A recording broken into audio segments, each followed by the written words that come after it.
Eh bien, bienvenue à tous dans cette 10e vidéo d'achat de Blu-ray. Donc, on commence avec un film un peu de KPDP, Le Dernier Duel de Ridley Scott. Alors, j'appréhendais un peu de le regarder parce que je pensais qu'il serait un peu longué, hein. Beaucoup de gens ont dit, ouais, ce film est un peu long, machin. Et en fait, non, ça passe très bien. Donc, on a Matt Damon, Adam Driver, Jodie Comer et Ben Affleck. Et ça raconte l'histoire d'un duel judiciaire, on va dire. Et on voit le film 3 fois. Une fois dans les yeux, dans la version, on va dire, de Matt Damon. Une fois la version de Adam Driver. Et enfin, la version de Jodie Comer. Et le film est vraiment superbe. Vraiment très beau film. Ça valait le coup. Même s'il dure 2h30 quand même, hein. Le même jour, j'ai regardé Les Trois Mousquetaires d'Artagnan de Martin Bourboulon. C'était le réalisateur de FL. FL que j'ai pas vu, mais peut-être je vais me le procurer. Alors le film est sympa. J'irai pas jusqu'à dire grandiose, pas exagéré. J'espère qu'il y aura un peu plus d'action dans la suite, parce que c'est quand même des films français à gros budget. Mais les acteurs jouent très bien, hein. Puis bon, le côté sale de leur tenue et même de leur visage, c'est même peut-être même trop. C'est-à-dire ils ont voulu faire réaliste, mais ils en ont peut-être trop fait. En tout cas, le film était bien sympa, et puis ça change de certains navets français à gros budget. Alors après, je me suis procuré un plaisir coupable. Hurricane East, je sais pas comment on dit. Ah, ce film-là, je l'adore, alors qu'il est plein de défauts. Mais ouais, c'était un film de Rob Cohen, celui qui avait fait Fast and Furious, le premier. Et voilà, ça se passe pendant une tempête et c'est un braquage de billets qui doivent être détruits. Et le film est sympa, l'héroïne est très badass et j'adore le véhicule qui est fait pour supporter les tempêtes, là, que on va dire le héros utilise. Bon, après voilà, hein. J'y ai pas coupé, comme tout le monde, j'ai acheté John Wick 4 parce que bah, de toute façon la version 4K elle est incroyable. Alors que la version Blu-ray bah, n'arrive pas à rendre les couleurs parce que chaque plan du film est une œuvre d'art en fait, hein. Pour un film d'action ultra bourrin, ils ont vraiment travaillé les images comme rarement quoi. Donc film que j'ai adoré et bon même si j'aurais préféré avoir une jaquette montrant John Wick en entier devant la Tour Eiffel, mais bon, ça fait le boulot, c'est un beau steelbook. Je l'ai, je l'ai vu à l'intérieur, j'ai vu son intérieur ouvert par d'autres youtubeurs, donc c'était sympa. Ah, dans la même veine, je suis tombé à 3 Blu-ray pour 20 francs John Wick 2 en steelbook. Donc moi qui m'étais pris le 3 par gourmandise en steelbook, bah maintenant il me manquera plus que le un. Donc quand je vais le trouver, bah, je vais me le procurer, hein. Parce que bon, John Wick 2, encore un film d'action qui fait le boulot. C'est vraiment devenu une franchise. Je dirais pas que c'est aussi culte que les Die Hard dans leur temps, mais en tout cas, si vous voulez voir des gunfights, là, vous en avez pour votre argent, hein. Dire le contraire serait mentir. Alors après, ça vient de la COP. Bon, les valoriser au lieu de jeter à 5 francs. Donc La Cage Dorée, une comédie française qui se base, qui parle plutôt des immigrés portugais. Donc, il était très sympa. J'avais bien aimé ce film, mais je me rappelle pas des masses. À noter que dans le casting, il y a Joaquim de Almeida, hein. Moi, je me rappellerai toujours de lui pour son rôle de méchant dans 24 heures chrono. Alors voilà, là voilà, je fais les fonds de tiroir. Red dingue avec Danny Boone. Bon, je vous cache pas que je l'ai pas vu, hein. Je l'ai pas vu et puis je sais pas quand je vais le voir, mais bon, voilà. Je dis bon, allez, je le fais rentrer à un film français, on récupère un petit peu. Qui sait, peut-être ce sera sympa, hein. Mais bon, je parierai pas mon dernier dollar là-dessus. Alors voilà, ça c'est culte. Ça sera difficile de faire un film plus français que La Traversée de Paris, quoi. Un film de Claude Autant-Lara avec Jean Gabin, Bourvil et Louis de Funès. On se rappelle cette scène là avec Jean Gabin qui hurle Jambier, je veux 2 000 francs. Ah, c'est incroyable. Film en noir et blanc, film culte, film que je me devais de posséder. De toute façon, petit à petit, je crois que j'ai aussi récupéré tous les classiques du cinéma français parce que je me suis beaucoup focalisé sur les films américains, en sachant qu'après le cinéma américain, mon cinéma préféré, c'est le cinéma français. Autre film français, Le Chant du Loup. Alors, ouais, Le Chant du Loup, c'est un film de sous-marin. avec Mathieu Kassovitz, Omar Sy et François Civil. Euh, pas mal du tout. Et surtout, bah, pour un film de sous-marin, ce qui est important, c'est le son. Et il y a un travail sur le son qui est incroyable dans ce film, une véritable immersion. Donc je me rappelle plus trop du scénario par contre, mais je vais pas tarder à me le remettre. Enfin voilà, en tout cas j'avais bien aimé ce film. Il me fait penser à un autre film français qui est basé sur le son, que j'ai pas encore acheté, ça s'appelle La Boîte Noire, ou Boîte Noire. Celui-là aussi était incroyable, hein. C'est un peu dans la même veine, ces films français qui ont pas forcément le budget des films américains, mais qui tentent quand même d'être dans le game. Ah, cette comédie Pixel avec Adam Sandler. Comme je disais, j'aime pas trop les films avec Adam Sandler, mais ça fait partie de ces bons films. Puis dans le casting, quoi, on a quand même Kevin James, Michel Monaghan, Peter Dinklage, hein, le nain dans Game of Thrones. Donc là, ouais, c'est des extraterrestres qui débarquent sur Terre et puis il faut les combattre en jouant aux vieux jeux vidéo. Voilà, non, ça c'était une idée géniale. Je l'ai vu qu'une fois quand il était sorti, donc je vais pas tarder à le revoir. Mais non, ça c'est un film sympa, puis j'adore la jaquette. Franchement, la jaquette, elle est vraiment, elle est cool, quoi. Ah, voilà, un film français qui s'est vendu dans le monde entier. Le fabuleux destin d'Amélie Poulain de Jean-Pierre Jeunet, avec Audrey Tautou et Mathieu Kassovitz. Alors, j'ai connu des gens qui détestaient ce film, mais moi perso, je l'avais adoré, hein. Je l'avais même vu 2 fois au cinéma. Et après, j'avais acheté le coffret DVD. C'était un gros coffret métal où il y avait des photos de nains, il y avait toutes sortes de trucs. Bon, j'ai plus ce coffret, hein, qui ressemblait d'ailleurs à une espèce de boîte à biscuits.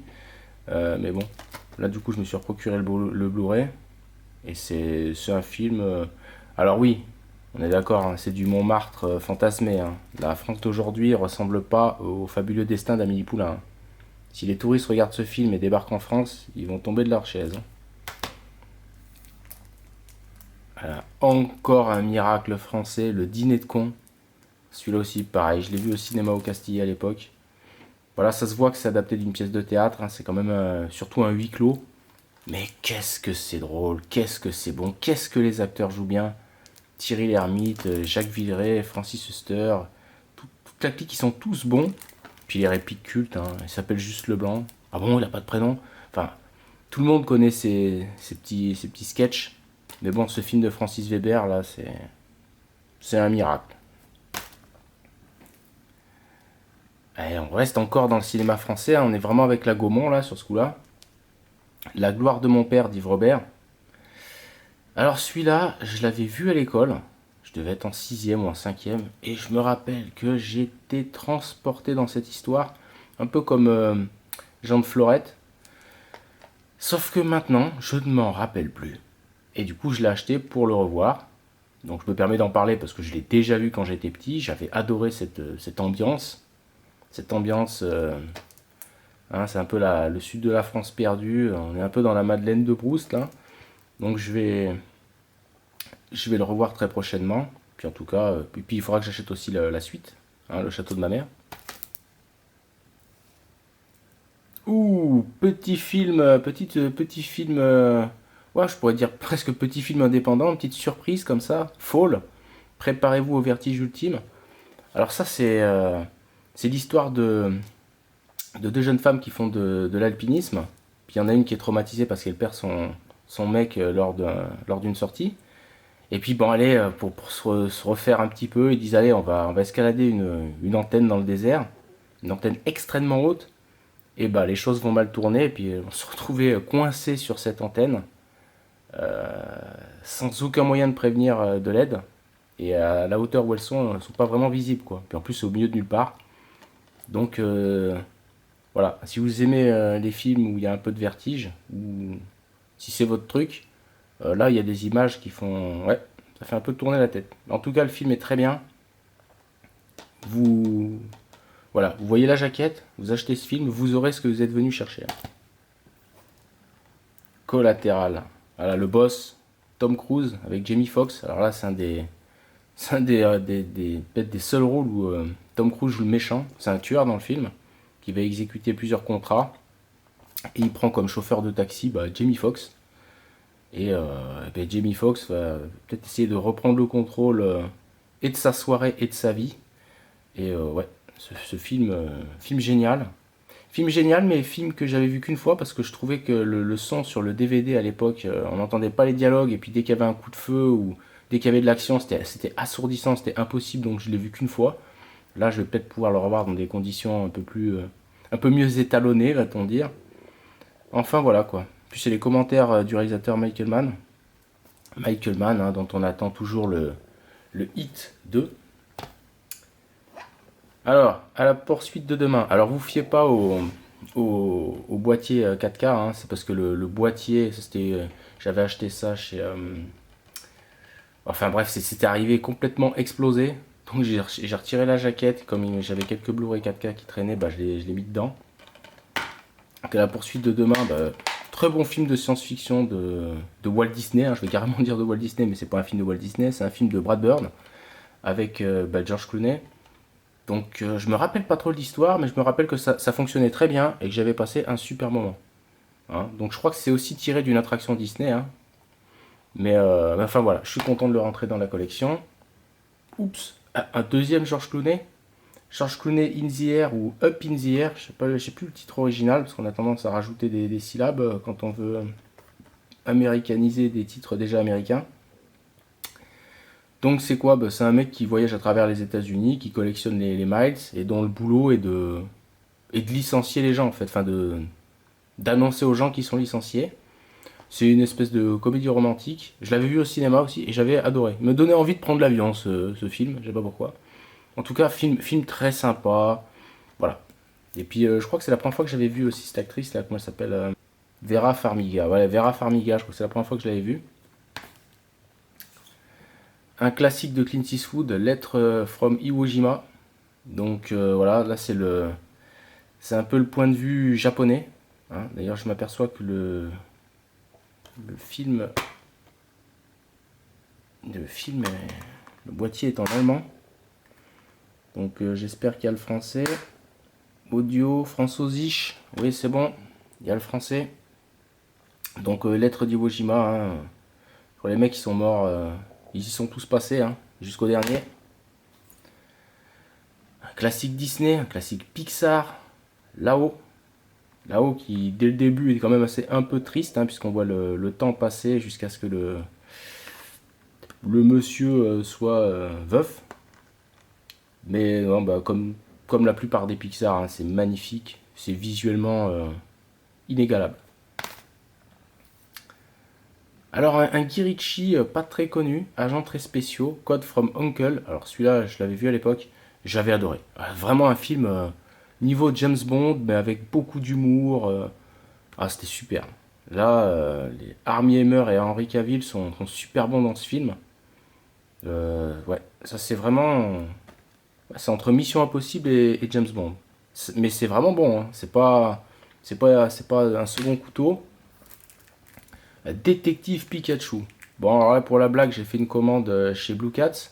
Et ce film qui était à 5,99 était à 50%. Donc ça veut dire moins de 3 balles. Donc je l'avais pris. Et j'ai vu qu'il y avait Kevin Reynolds. Sauf qu'en fait, Kevin Reynolds, il double Pikachu. Hein. Donc comme on n'a pas la voix de Kevin Reynolds en français, c'est-à-dire qu'en fait pour nous, il ne joue pas dans le film. Puis bon, voilà, hein, c'est un film pour enfants ou pour fans de comment ça s'appelle, de Pokémon. Bon, Pokémon, j'ai jamais regardé l'animé, hein, donc je peux pas trop en parler. Le Boss, c'était un des rares Tom Cruise extrêmement connus que j'avais pas vu. J'avais pas vu parce que voilà, je connaissais la bande-annonce, j'avais vu des extraits du film, j'avais écouté la bande originale en boucle, ce qui fait que j'avais l'impression de connaître le film, mais je l'avais pas vu. Donc là, j'ai réparé cette injustice et c'est un super film, bien évidemment. Par contre, l'histoire, qui disent s'inspire d'une histoire vraie, ça s'inspire pas d'un américain mais d'un français à la base. Hein. D'accord? Mais en tout cas, super film. Tron l'héritage. Alors ça aussi, c'est un film qui a attisé ma curiosité. Et alors au niveau des effets spéciaux, c'est nickel. Rien à dire, j'ai adoré. Par contre, c'est vrai, ouais, le film est un peu obscur, un peu trop aseptisé peut-être. Puis on a fait trop de bruit sur la musique de Daft Punk qui au final, je trouve, est pas extraordinaire. En tout cas, elle est pas. Moi, je m'attendais vraiment à entendre du Daft Punk pendant le film, que ce soit la folie. Et en fait, non, un petit peu. Après, le film est sympa. Jeff Bridges est toujours bon. Mais alors, il y a une suite qui serait en projet, apparemment, avec Jared Leto. Donc, on va suivre ça. Ah là là, ça c'est un coup de cœur aussi. Le fondateur avec Michael Keaton, de Johnny Hancock. Voilà, donc ça c'est un type un peu qui est en train un peu de rater sa vie à 50 ans passés, qui essaye de vendre des machines à glace. Puis il tombe sur un McDo en fait. Puis quand il voit leur façon de travailler, il se dit mais il faut que j'arrive à faire du fric avec ça. Et c'est lui qui va vraiment monter l'empire McDonald's quoi. Alors il y a des gens qui m'ont dit ouais mais t'as vu c'est un salaud. Oui et non. Parce que les frères Kroc dans le film font tout aussi pour l'empêcher de réussir. L'air de rien. Peut-être. Bon, alors après, voilà, à la fin, il aura une poignée de main et il tient pas sa parole, mais bon. Voilà. Le fondateur, super film, super rôle pour Michael Keaton. Arctic. Alors, quand on parle de super rôle, bah voilà maintenant un super rôle pour Matt Mikkelsen. Alors, ça, c'est un film de survie en Arctique. Hein. Il y a quasiment pas de parole. C'est un film qui est beau. C'est un film qui est puissant. Et oui, vous verrez pas le temps passer. Et la dernière scène est incroyable. Non, non, vraiment, c'est un film magnifique. D'ailleurs, sélection officielle au Festival de Cannes. Oui, oui. Il n'y a, y a pas que des navets au Festival de Cannes. Alors ça, peut-être pas tout le monde ne connaît pas. Moi, j'étais tombé dessus un peu par hasard à l'époque. Donc il y a presque 10 ans maintenant. High Origin avec Michael Pitt et Britt Marling. Alors ça, c'est un scientifique, entre guillemets, qui perd sa femme. Où ils allaient se marier. Enfin bref, il la perd, elle meurt. Et comme il travaille sur les yeux, il va finir par découvrir que quelqu'un sur Terre, une enfant, a exactement les mêmes yeux qu'elle avait. Et justement, sa femme en question, là, croyait en la réincarnation. Et du coup, lui, il va aller se déplacer en Inde pour aller voir si oui ou non ce serait la réincarnation de sa femme, la petite fille en question. Donc le scénario est vraiment bien. Le film, le film se laisse regarder, il n'y a pas besoin de beaucoup d'effets spéciaux. C'est vraiment basé sur l'histoire et puis le jeu des acteurs. Très bon film, hein. Vraiment que je conseille. Non, non, super film. Hein. Si vous l'avez pas vu, High Origin, la mort va les séparer, la science pourra-t-elle les réunir? Ouh, on arrive presque au bout là. No Country for the Old Men des frères Cohen avec Tommy Lee Jones et Javier Bardem et Josh Brolin parce qu'en fait les trois sont importants dans le film. Ça c'est ça c'est un film incroyable. Hein. Là, lui avec sa bouteille à air comprimé là, c'est un des méchants les plus impressionnants que j'ai vu dans un film. On pourrait presque croire que c'est le diable. Donc super film. Les acteurs sont incroyables. Il est trop court en fait. Ce film il pourrait durer 3 heures, 4 heures. On en redemande. No Country for the Old Men. Non, ce pays n'est pas pour le vieil homme. Après Spectre. Donc ça c'est un James Bond que j'ai vu au cinéma. J'avais adoré. J'avais adoré déjà dès la première séquence, là, le plan de séquence où il marche dans Mexico pendant la fête des morts, qui je crois est un peu... ça se passe pas exactement comme ça au Mexique, mais bon, dans le film, c'est ce qu'ils nous font croire. Enfin bref, film super, j'avais adoré. Euh, Bien plus que le dernier James Bond, hein, qui pour moi s'écroule sur lui-même. Mais là non, Spectre, c'était encore du sérieux. Et puis pour finir, hop, un Blu-ray 4K, encore un steelbook, c'est le quatrième de cette vidéo. Par contre, sur le visuel d'Amazon, parce que celui-là je l'ai commandé sur Amazon, il y a son comparse là, mais là il est tout seul, contrairement à l'image. Le film, c'est un film d'action des années 90, des années 90, mais tourné aujourd'hui. Alors, je me suis régalé. J'avais qu'une seule envie, une fois que j'avais fini, c'était de le remettre une deuxième fois. Je me suis vraiment régalé avec ce film. Il est génial. Et bon, j'ai un petit impact sur le boîtier là. Hein, on le voit un peu. Mais bon, je vais pas hurler. Hein, après tout, c'est pas pour le revendre, c'est pour le garder. En tout cas, voilà pour cette review. Je sais pas si vous avez vu, mais Disney veut stopper la vente de supports physiques en Australie et en Nouvelle-Zélande. Du coup, Les Gardiens de la Galaxie 3 serait le dernier film. Et ça pourrait donner des idées à d'autres studios qui, pour consolider leur plateforme, empêcheraient les gens d'acquérir des supports physiques. Je sais pas si vous imaginez, c'est un peu comme si on disait que dorénavant, on pourra lire des livres en ligne, mais on n'aura pas le droit d'avoir de livres chez soi. Enfin, pas le droit ou qu'on n'en trouvera plus, quoi. Donc attention, pour moi c'est une très mauvaise nouvelle. Je veux pas rentrer dans les trucs un peu complotistes, mais vous ne posséderez plus rien, vous serez heureux, hein. Je suis pas le premier à dire ça par rapport à la vente de Blu-ray, mais ça en fait partie. Donc j'espère que ça ne marchera pas, que les éditeurs continueront à éditer, et puis moi je vais continuer à acheter, et je vous invite à faire pareil. Allez, salut à tous. Ah, puis dernière chose, merci quand même, hein, parce que la chaîne vient de passer les 100 abonnés, hein, on est même à 104, donc c'est vraiment génial. Alors, moi j'étais pas parti pour faire des vidéos pour avoir des abonnés, je voulais juste voir si déjà ça ferait quelques vues, puis ça me faisait plaisir de faire des reviews. Mais voilà, merci de vous être abonné.